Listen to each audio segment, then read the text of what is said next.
Мен Биосфера деген дәріханаға келдім. Мына жерде қазақша түсінбейді, не қазақша сөйлемейді.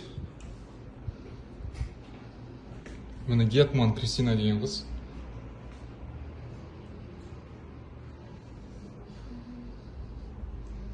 Безгейге қарсы дәрі бар ма? Вы не имеете права снимать.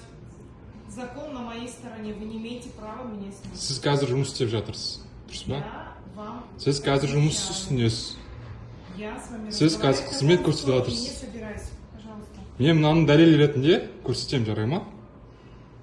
Маған Я вам дәрі сказала, керек. я не могу понять, о чем вы просите. Енді түсінбесеңіз не істеймін сонда? Не істеуім керекпін мен? А мне что делать? Я не понимаю. Жоқ, сіз осы жерде жұмыс істейсіз ба? Жұмыс істейсіз ба, жұмыс істемейсіз ба? Сіз мемлекеттік тілді білесіз ба, білмейсіз ба? Сіз қай жақта тұрып жатсыз, айтыңызшы. Молодой человек, пожалуйста, покиньте помещение. Жоқ, неге мен тастауым керек? Мен сізге келдім, дәрі сұрап тұрмын.